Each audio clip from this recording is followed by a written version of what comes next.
చంద్రబాబు నాయుడు వెన్నుపడతారుడు ఎలాగైనా మన last time వచ్చేటప్పటికి పవన్ కళ్యాణ్ పడుతుంది ఈసారి. నిరుపేదలకు ఏదైనా ఆపద వస్తే పవన్ కళ్యాణ్ ఇక్కడికి రాడు, వాళ్ళని పలకరించాడు. చంద్రబాబు నాయుడుకి ఏదైనా ఆపద వస్తే చాలు పరిగెత్తుకుని వెళ్ళిపోతాడు. ఆల్రెడీ 3 సార్లు చూసాను చంద్రబాబు నాయుడిని, మళ్ళీ చూడలేం, ముసోడు అయిపోయాడు. ఎంత అవమానం జన సైనికులకి.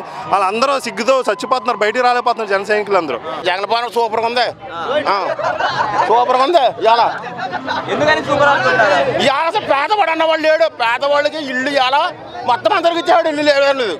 ఆడవాళ్ళు చూడు ఇవాళ యూత్ చూడు కుర్రలు ఇవాళ ఆయన అడిగి అర్థమే పాపం ఎంతో మంది వస్తున్నారు. ఆడు చంద్రబాబు అడిగిని వీడు పవన్ కళ్యాణ్ వస్తే ఒక్కడు రాడు. ఎందుకు ఛాన్స్ అడిగి ఆడు ఇక్కడ ఒక రోజు వస్తాడు, సంవత్సరానికి ఒకసారి వస్తాడు, మళ్ళీ వెళ్ళిపోయి అక్కడ తొంగుంటాడు. ఆడు అసలు వేస్తాడు. జగన్ ఉండేది 3 నెలల ఛాన్స్ ఉంది, అసలు చీన్ అసలు ఎవడో రాడు. అసలు ఈ పట్టు గెలిచాడంటే ఇంకెవరిని అసలు అడ్రస్ ఉంటారు, అసలు ఎవరో కూడా ఎక్కడో పోతున్నా. ఇంకా జగన్దే మొత్తం. ఈసారి పవన్ కళ్యాణ్ 160 సీట్లు మేము గెలుస్తామని అసలు గెలవడు. అసలు ఆడు ఏదో వాగుతున్నాడు తప్ప అసలు గెలిచేదే లేదు. అసలు ఆడు అసలు గెలిచేది లేదు. పొత్తుతో పోటీ చేస్తుండే కదన్నా. పొత్తుతో పోటీ చేసిన ఏం పోటీ చేసిన అసలు గెలవడు. అసలు ఆడు రాడు. అసలు ఆడు రాడు. భీమవరంలో చేయమని ఎక్కడో చోట చేసుకోమను. అసలు డిపాజిట్ రాడు. అసలు ఇక్కడ నుంచి పోటీ చేశాడు, చేస్తే సుఖమంది. ఆడు వాళ్ళ కాదు. ఆడు అటు కాడికి ఇటు కాడికి ఎత్తాడు. ఎవరికో ఏం చేయడు. ఊళ్ళోకి రాడో, గ్రామాల్లో కూడా రాడో. ఆడు వల్ల ఎంతో మంది దెబ్బతినేశారు. డబ్బులు ఇచ్చాడికి, కోట్లు కొట్టి ఇచ్చాడు. ఆడికి ఏదో గెలుతాడు, ఏదో చేస్తాడు. మొత్తం అందరూ పోయారు. వాళ్ళు అసలు పోయారు. ఆ దెబ్బతోటి అడ్రస్ లేకుండా పోయాడు. ఇంకా అసలు ఎవరు కూడా ఇక్కడ చేసేవాళ్ళు లేడు. ఇక్కడ పోటీ చేస్తే గెలిపించుకుంటారా? అసలు గెలవడు. అసలు వేసి వాళ్ళు అవ్వడానికి వాళ్ళ వాళ్ళే వెళ్ళరు. వాళ్ళు ఏదో పార్టీకి ఓ రకంగా ఉండిపోరు పాపం. ఇది వరకు ఈ నమ్ముకుని ఏదో చేద్దాం అనుకుంటే మొత్తానికి ఎప్పుడైతే మోసం చేశాడు జనాన్ని మొత్తం వెళ్ళిపోవడం. మళ్ళీ జన సైనికులు కానీ కాపు సోదరులు కానీ పవన్ కళ్యాణ్ సీఎం కావాలని కలలు కన్నారు. మరి వాళ్ళే దెబ్బేసాడు కదాడు. కాపు సోదరులనే దెబ్బేసాడు. నేను కాపు సోదరులను నమ్మకం పెట్టుకుని వాళ్ళు ఏదో చేస్తే మొత్తం వాళ్ళనే దెబ్బేసాడు. ఇప్పుడు అటు పొత్తెట్టుకుని ఇవాళ అసలు ఎత్తుకుని డిపాజిట్లు రావు. లోకేష్ కూడా చంద్రబాబు సీఎం అని చెప్పేసి ఖాయం చేశారు. ఆడు ఎప్పుడు అంటాడు, అడ్డుగోలుగా మాట్లాడు. ఆడికి ముసలుడు అయిపోయాడు కుదరదాడు. చంద్రబాబు నాయుడు ఏమో ముసలుడు అయిపోయాడు కుదరదు. పవన్ కళ్యాణ్ కూడా ఏమో ఆడి వల్ల కాదు. ఆడికి ఇప్పుడు ఎమ్మెల్యే సీట్లు నిలబెట్టుకుంటారు, అన్ని చోట్ల నిలబెట్టుకుని క్యాండిడేట్లు లేరు వాళ్ళకి, కొనవదాలకి. అద్భుతం అన్న. ఇప్పుడు పార్టీలకు అతీతంగా కానీ ప్రాంతాలకు అతీతంగా కానీ బడుగు బలహీన వర్గాలకి అందరికీ, నిరుపేదలందరికీ సంక్షేమ పథకాలు 90% అంతా 99% అంతా అమలు చేసాం మా ప్రభుత్వంలో. 2024లో పవన్ కళ్యాణ్ ఏమైనా ఛాన్స్ ఇస్తారా అన్న? ఛాన్స్ ఏం లేదన్న. దేనికి ఇవ్వాలని ఛాన్స్? ఇప్పుడు పవన్ కళ్యాణ్ పార్టీ పెట్టాడు 2014లో. టీడీపీకి సపోర్ట్ చేశాడు, నెగ్గిచ్చాడు. తర్వాత వాళ్ళు ఇచ్చిన మేనిఫెస్టో హామీలను నెరవేర్చలేదు. ఒకసారి కూడా క్వశ్చనించలేదు, పరిశీలితానన్నాడు, ప్రశ్నించలేదు. 2019లో ఇండివిజువల్ పోటీ చేశాడు, ఓడిపోయాడు. ఎందుకంటే పవన్ కళ్యాణ్ మీద నమ్మకం లేదు ప్రజలకి. ఇప్పుడు ఏం చేస్తున్నాడు? ఆ పార్టీ పెట్టినాడు ఏం చేయాలి? నేనే ముఖ్యమంత్రినని పోటీ చేసి నెగ్గాలి దమ్ముగా. ఓడినా కానీ నెగ్గినా కానీ ఉండాలి. అలాగా ఈ నెల చంద్రబాబు నాయుడు సపోర్ట్ చేస్తున్నాడు. ఆల్రెడీ 2014లో సపోర్ట్ చేశాడు. ఆయన చంద్రబాబు నాయుడు పరిపాలన బాగోలేదని ప్రజలందరూ తిరస్కరించారు. మళ్ళీ ఇలాగెళ్ళి చంద్రబాబు నాయుడుతో ఎలా పొత్తు పెట్టుకుంటాడు?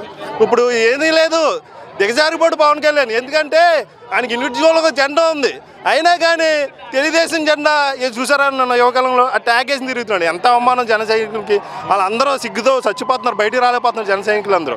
అంత అవమానం పడుతున్నారు వాళ్ళందరూ. ఎందుకు ఒక పార్టీ పెట్టి అక్కడ సగ్గెక్కడం? పవన్ కళ్యాణ్ సీఎం కావాలని చెప్పండి. ఎవరంటే లోకేష్ చూసారా? ఒక నిమిషం లేదు ఒక నిమిషం చూసారా? కాదు, ఒక నిమిషం చూసారా? ఇప్పుడు మొన్న లోకేష్ ఎంట్రీ ఇచ్చాడు చూసారా? అంటే ఎవరో సీఎం అని అడిగారు యాంకర్. అడిగితే ఏమన్నాడు తెలుసా? డెఫినెట్గా చంద్రబాబు నాయుడు సీఎం, దాంట్లో డౌట్ లేదు. ఎవడో పవన్ కళ్యాణ్ కూడా ఒప్పుకున్నాడని చెప్పాడు. దీనిలో ఇంకేం కావాలి? పవన్ కళ్యాణ్ ఏమన్నా ఖండించాడు దీని విషయంలో? ఖండించలేదు. Only package star Pawan Kalyan. Chandrababu Naidu దగ్గర ఒక పెంపుడు ఏదైతే జగన్మోహన్ రెడ్డి అన్నాడో, ఏమని అన్నాడో, దత్తపుత్రుడు అన్నాడు. నిజంగా చంద్రబాబు నాయుడు దత్తపుత్రుడు. నిరుపేదలకు ఏమైనా అవుతే, నిరుపేదలకు ఏదైనా ఆపద వస్తే పవన్ కళ్యాణ్ ఇక్కడికి రాడు, వాళ్ళని పలకరించాడు. చంద్రబాబు నాయుడుకి ఏదైనా ఆపద వస్తే చాలు పరిగెత్తుకుని వెళ్ళిపోతాడు.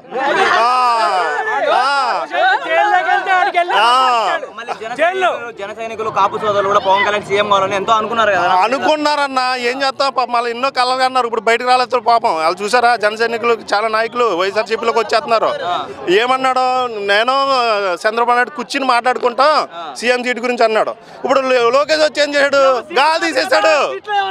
ఒక నిమిషం. లోకేష్ వచ్చి గాలి తీసి చంద్రబాబు నాయుడు సీఎం, పవన్ కళ్యాణ్ ఒప్పుకున్నాడు. ఇప్పుడు జన సైకిల్ ఏం చేస్తారు చెప్పు? ఎవరు వస్తారన్నా? ఎవరు వస్తారన్నా? వైఎస్ఆర్ ఇప్పుడు మేము వై నాట్ 175 ఆ టార్గెట్ మాది, దాని మీద వెళ్ళిపోతాం. అందులో ఒక సీట్ తగ్గినా కానీ మేము బాధపడిపోతాం, అది మా టార్గెట్. 170 సీట్లలో గెలిచేటట్లుంటే ఈ ఎందుకు చేరిక జరుగుతున్నాయి అంటారు పార్టీలో? ఏది దాంట్లో సీట్లలో మారుస్తున్నారు కదన్నా ఇప్పుడు సీట్లు మారుస్తారు. మా స్ట్రాటజీ అన్న మాది ఏంటి, వై నాట్ 175. ఎవరైతే ప్రజలకు అందుబాటులో ఉంటాడో, పరిపాలన బాగా అందిస్తారో వాళ్ళని ఎమ్మెల్యేగా నిలబెడతాడు జగన్. ఆల్రెడీ ట్రాక్ చెప్పాడు జగన్, 2-3 సార్లు చెప్పాడు, మీరు ప్రజల్లో ఉండండి, వాళ్ళకి అందరు సంక్షేమ పథకాలు వెళ్తున్నాయి లేవు చూడండి అని చెప్పాడు జగన్ ఆల్రెడీ. అది ఆ రికార్డు కంటిన్యూ చేసుకుంటే అలా మనం ఏదంటే ఇచ్చాడు జగన్, వెరిఫై చేసి సర్వే చేసాడు. జగన్ కూడా నువ్వెంత బ్రతికెంత స్థాయి అన్న ఒక నిమిషం, ఆల్రెడీ చెప్పాము మేము. జగన్మోహన్ రెడ్డి ఆయన పార్టీ పెట్టి 10 సంవత్సరాలు అవుతుంది. పార్టీ పెట్టి ఒకసారి ప్రతిపక్ష నాయకుడిగా ఉన్నాడు, రెండోసారి 2019లో 151 సీట్లతో ఘన విజయం సాధించాడు. అది ఆయన కెపాసిటీ, ఆయన బతుకు. పవన్ కళ్యాణ్ 2014లో పార్టీ పెట్టాడు, 19లో చేశాడు, ఓడిపోయాడు, 2 చోట్ల పోటీ పడ్డాడు, 2 చోట్ల డిపాజిట్. ఆయన బతుకు, ఇంతకంటే చెప్పుకోవడానికి ఏముంది? మళ్ళీ మీ వైసీపీలో ఉన్న వాళ్ళు కూడా మా పార్టీలో చేరారు, ఇంకా మీకు ఓటమి అన్న ఒకటి చెప్తున్నాను, ఇందాకే చెప్పాను, వాళ్ళు ఎవ్వరు వెళ్ళరు. మాకు 175 కాదు, 170+ 175 మంది ఎమ్మెల్యేలు ఉన్నారు, కావాలంటే ఆ క్యాండిడేట్లు ఉన్నారు మాకు. వాళ్ళకి 175 నియోజకవర్గాల్లో క్యాండిడేట్లే లేరు. జనసేనకు ఉన్నారా? అందుకే కదా పొత్తులోకి వెళ్ళాడు. టీడీపీకి ఉన్నారా? లేరు. ఇప్పుడు చంద్రబాబు నాయుడు ఏమన్నాడు, వైసీపీ నాయకులందరూ వచ్చండి, ఎమ్మెల్యేలు అందరూ వచ్చండి. ఏంటి మనం వదిలేస్తే మేము చేయకూడదు, వాళ్ళు జాయిన్ చేసుకుంటున్నారు అందరూ. అది వాళ్ళ కెపాసిటీ, అది పవన్ కళ్యాణ్ కెపాసిటీ. చంద్రబాబు గురించి ఏమంటారు అన్న? చంద్రబాబు నాయుడు గురించి చెప్పడానికి ఏమందన్న, 14 సంవత్సరాలు చేశాడు. ఏం చేశాడు? ఒక్క పథకమైన గుర్తు మన జగన్ అంటాడు, ఆయన తలుచుకుంటే ఒక్క పథకమైన గుర్తు రాదు, అంత అవినీతి తప్ప, పెత్తందారుల పాలన తప్ప అనేసి మా జగన్ చెప్తాడు. అలాగే ఆయన చెప్పడానికి ఏమంది చెప్పండి. ఎందుకన్నా ఎన్నిసార్లు ఇచ్చామన్నా? 3 సార్లు ఇచ్చామన్నా, ఎన్నిసార్లు ఇస్తావు? నేను కొత్తగా అంటే ఒక నిమిషం పవన్ కళ్యాణ్ కంటే ఛాన్స్ అడిగితే ఇస్తాం, కానీ పవన్ కళ్యాణే వద్దు, చంద్రబాబు నాయుడుకే ఉన్నాడు ఛాన్స్, ఎలాగిస్తాం ఏమో. ఆల్రెడీ 3 సార్లు చూసాను చంద్రబాబు నాయుడిని, మళ్ళీ చూడలేం, ముసోడు అయిపోయాడు.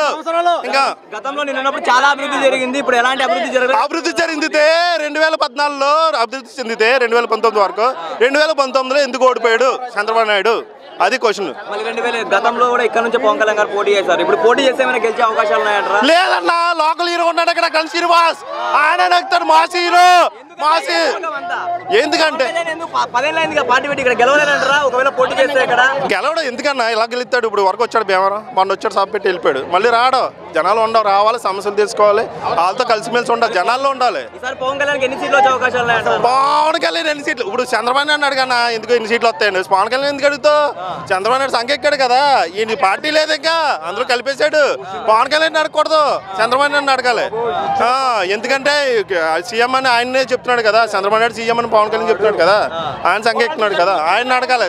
పవన్ కళ్యాణ్ అడగవసరం లేదు. ఇంకా మన జన సైనికులు అందరూ లేరు, వాళ్ళు చాలా డిసప్పాయింట్లో ఉన్నారు పాపం. ఎంత ఎలా చేస్తాడు మనోడు సీఎం అని అలా ఆలోచించుకున్నారు, ఎన్నో ఆశలు పెట్టుకున్నారు. ఉమ్మడి మేనిఫెస్టో కూడా రిలీజ్ చేస్తామన్నారు కదా, ఉమ్మడి మేనిఫెస్టో ఏం చేస్తారన్న? 6 గ్యారెంటీలు అంటున్నారు. మేము పథకాలు ఇస్తేనేమో శ్రీలంక అయిపోద్ది, సోమపోతులు చేస్తున్నారు అనేసి అన్నారు.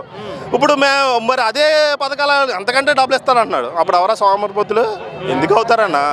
జగన్ ఇచ్చే పథకాలు ఎందుకంటే నిరుపేదలకి ఆ పథకాలు ఎందుకు ఇస్తున్నాడంటే వాళ్ళ కష్టంతో పాటు ఇది ఆసరాగా ఉంటుందండి. ఈ పథకాలు వాళ్ళ ఉన్నత స్థాయిలో వెళ్ళిపోతారని కాదు, సోమరిపోతులు అయిపోతారని కాదు, వాళ్ళ కష్టాన్ని ప్రతిఫలంగా జగన్ ఒక తోడు, ఒక ఆసరా కింద ఈ పథకాలన్నీ ఇస్తున్నాడు. పార్టీలు, ప్రాంతాలు, ఆపోజిట్ క్యాండిడేట్ జనసేనకులు కూడా తీసుకున్నారు పథకాలు, వాళ్ళు కూడా వాలంటీర్లు ఉన్నారు. అందరికి ఇస్తున్నాం మేము. సమన్వయంలో ఉన్న కార్యకర్తలు కూడా మీరు వెళ్ళిపోండి, నేను ఎవరికి భయపడను అని చెప్పి పవన్ కళ్యాణ్ కూడా చెప్పాడు కదా, ఎలా చూడొచ్చు? ఏం చేస్తాడని ఆయన పవన్ సీఎం అవుతే భయపడతాడు, సీఎం క్యాండిడేట్ వెళ్ళిపోతారని భయపడతాడు. చంద్రబాబు నాయుడు సీఎం కదా, ఈయన భయపడతాడు?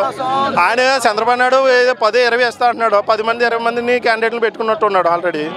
ఆ క్యాండిడేట్లు తగ్గట్టు ఉంచేసుకున్నాడు, మిగతా వాళ్ళు ఉంటే ఏంటి లేకపోతే ఏంటి? పవన్ కళ్యాణ్ అడిగిన సీట్లు ఇవ్వలేదు అనేది ఏమైనా అంటారా? మళ్ళీ చంద్రబాబు గారికి పవన్ కళ్యాణ్ గారు సీట్లు అడిగారు, నాకు ఇన్ని సీట్లు కావాలి అని చెప్పి, దాని గురించి ఏమంటారా? మళ్ళీ అందుకని నాకు తెలిసి చంద్రబాబు నాయుడు 10-15 ఈ ఉభయ గోదావరి జిల్లాలో ఇస్తాడు అంతే, అంతకంటే ఏమడు. ఏదైతే జనసేనకి బాగా బలంగా ఉందో అక్కడ ఇస్తాడు. చంద్రబాబు నాయుడు వెన్నుపొడుతారుడు, ఎలాగైనా మనం లాస్ట్ టైం వచ్చేటప్పటికి పవన్ కళ్యాణ్ పుడతాడు. ఈసారి ఎన్టీఆర్ కాదు, పవన్ కళ్యాణ్ పుడతాడు. Okay, thank you.